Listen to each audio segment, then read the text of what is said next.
D'accord. qui est octroyée par le ministre.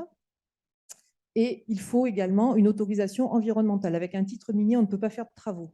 Les travaux, c'est une autorisation environnementale qui les autorise. Donc, impossible de démarrer des travaux avec juste une concession. Et le projet industriel nécessite, lui, seulement une autorisation environnementale. Il n'y a pas de titre minier. Le titre minier, c'est lié au fait que en fait, les substances de mine appartiennent à l'État. Donc, c'est l'État qui concède, au même titre qu'il concède un barrage, qu'il concède une autoroute, il concède une substance. Concrètement, j'ai perdu votre nom, je suis désolée. La personne d'Imeris vient de vous expliquer un peu ce qu'était une étude d'impact, une étude de danger.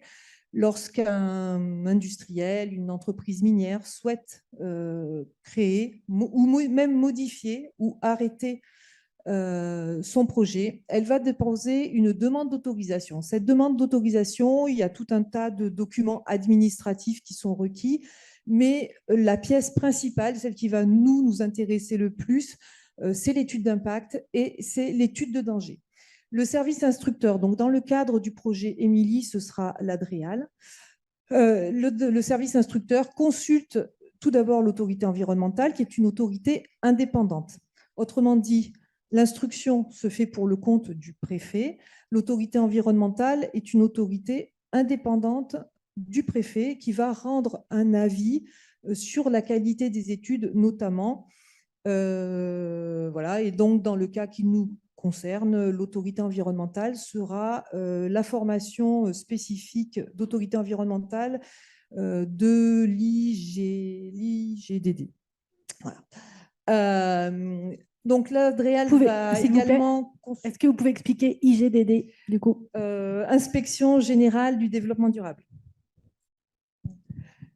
qui est la plus haute. Enfin voilà, on a plusieurs strates d'autorité environnementale et c'est la plus haute, voilà, qui s'occupe des plus gros projets. Donc l'ADREAL va également consulter tous les autres services de l'État compétent. Alors déjà, au sein de l'ADREAL, moi je vous parle là depuis tout à l'heure de l'inspection des installations classées, puisque c'est le service instructeur, mais au sein de l'ADREAL, on a plein d'autres compétences. On a des inspecteurs des sites qui sont compétents, notamment sur les sujets paysagers. On a des gens qui s'occupent de police de la nature, qui sont compétents en biodiversité. On a des gens compétents sur le transport. Donc déjà, on va interroger tous nos collègues compétents sur les sujets concernés. On va également interroger nos collègues de la DDT et plus spécialement le service de la police de l'eau, les collègues de l'Agence régionale de santé, l'ARS, puisqu'ils sont des ingénieurs sanitaires, le SDAP, qui est le service archéologie préventive, donc sur tous les sujets patrimoine, etc. Donc, je ne vous ai pas tous listés, mais pour chaque thème, on a des compétences qui sont dans différents services et notre job, ça va être de les consulter. Je vois que je suis trop longue, donc je continue et je me dépêche.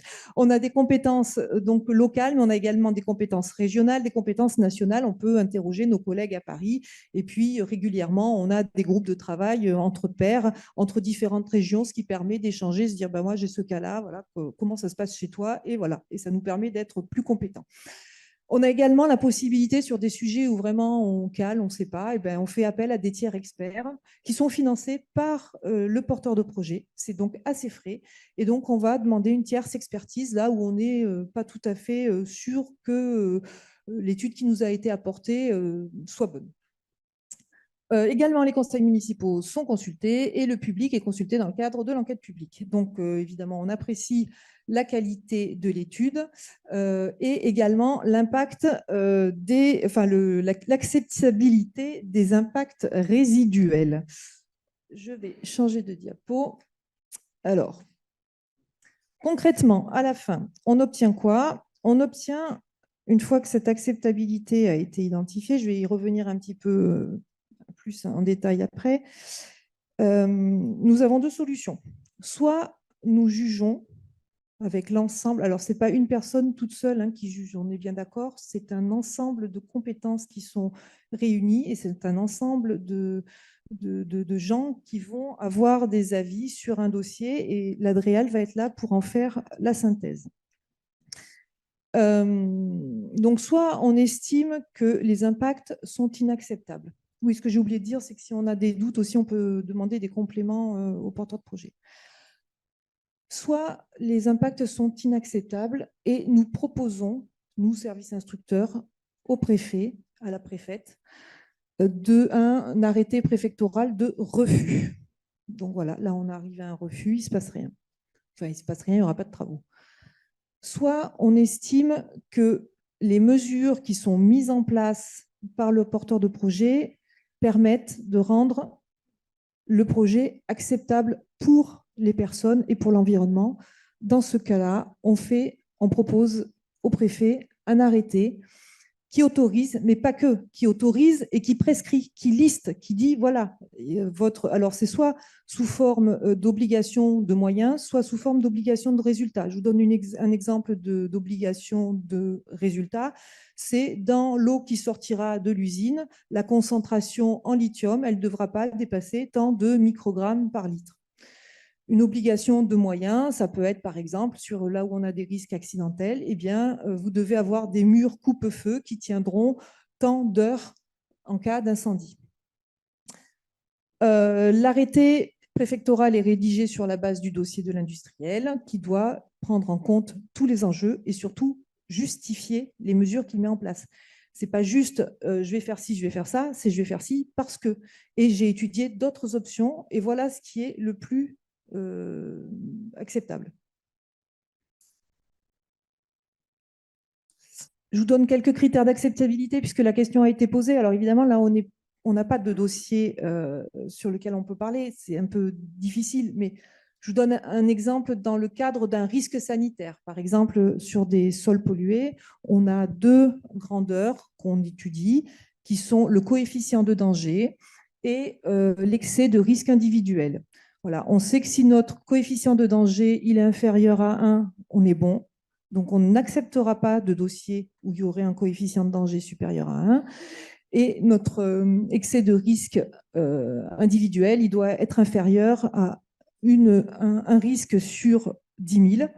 Et si on a plus de 1 risque sur 10 000, donc là, en l'occurrence, l'excès de risque individuel, c'est pour les effets cancérigènes, hein, par exemple, c'est ce qui marque le plus. On sait que si on a plus de 1 risque sur 10 000, on n'acceptera pas le dossier. Sur les nuisances sonores, c'est pareil. On a des chiffres, hein, voilà, 70 décibels acoustiques en limite de propriété, ben, c'est bon. Et si on dépasse, c'est pas bon. Ouais, tous les sujets ne permettent pas une quantification chiffrée. Donc, il y a un travail de connaissance locale, d'appropriation du dossier qui fait que je ne peux pas vous dire sur chaque critère, ben, ça va être ci, ça va être ça. Sur la biodiversité, c'est assez difficile de mettre des chiffres. Voilà. Alors, je me dépêche, je ne sais pas où j'en suis. Le deuxième volet, donc le premier volet, vous l'avez compris, c'est l'instruction. Le deuxième volet, c'est l'inspection. À titre d'exemple, sur les 3 départements, on a 750 installations classées pour la protection de l'environnement en activité.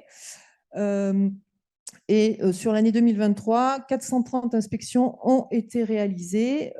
Donc, il y a une fréquence d'inspection qui est déterminée à l'avance, mais on peut également intervenir en cas de plainte ou si on juge que l'année au contrôle N-1, on n'a pas été satisfait, eh bien, on revient.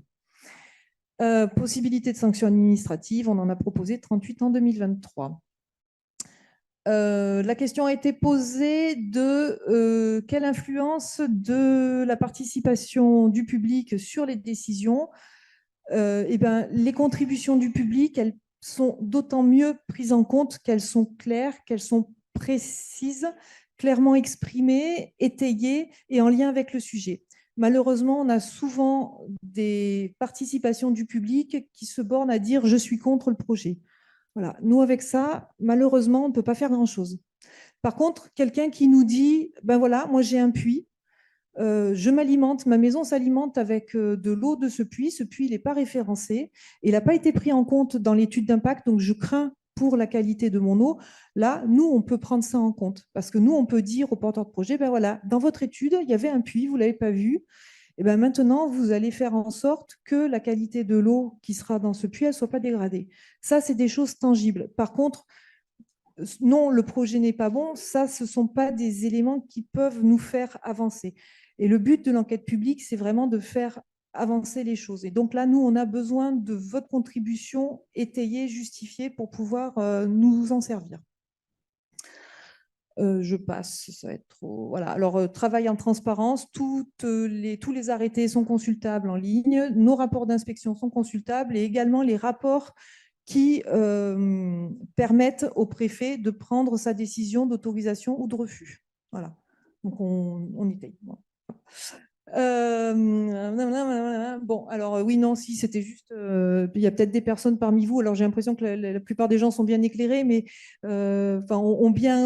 connaissent bien le sujet, mais il y a peut-être des personnes pour qui la notion de carrière ou de mine n'est pas forcément claire. C'est quoi la différence? C'est pas la manière dont on extrait, c'est pas en sous-sol, c'est de la mine et au-dessus, c'est de la carrière. C'est par rapport au caractère stratégique de la substance. Si la substance, elle est mentionnée dans le code minier, on a affaire à une mine. Si la substance, elle n'est pas dans le code minier, on a affaire à une carrière. Voilà. À titre d'exemple, l'hydrogène natif est devenu substance de mine en 2023. Donc, c'est une liste qui bouge. La fluorine était substance de mine, et puis après, elle a perdu de l'importance stratégique, elle est sortie du code minier. Bon, voilà. En gros, dès qu'on commence les travaux miniers, ça ouvre la police des mines. La police spéciale des mines commence. Quand les travaux sont finis, sont mis en sécurité, conformément à ce qui a été demandé par l'État, ça met fin à la police des mines et commence une période de 30 ans dans laquelle on a de la police des mines résiduelle.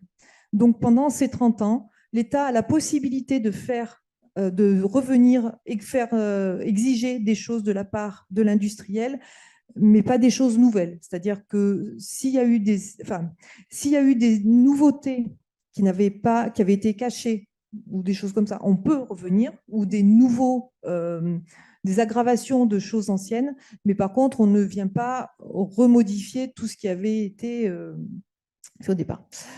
Responsabilité en matière minière, est-ce que j'ai encore le temps? Oui. Donc l'État est propriétaire de la ressource minière qu'il concède, ce que je vous disais tout à l'heure. Donc en cas de défaillance de l'exploitant ou du concessionnaire, il assure la mise en sécurité jusqu'à la fin de la police des mines, s'il y a une défaillance du concessionnaire, et la réparation des dommages aux tiers sans limite de durée. J'insiste bien, c'est s'il y a défaillance de l'exploitant. Sinon, ça reste à la responsabilité de l'exploitant. Mais comme la substance est une substance concédée, s'il y a défaillance de l'exploitant, si le projet Émilie se fait, Imerys disparaît du paysage, ben, c'est l'État qui récupère tout. Donc, on a tout intérêt à bien contrôler tout au long de la durée de vie des exploitations, parce que sinon, ça va coûter à l'État. Évidemment, on nous demande que ce ne soit pas le cas.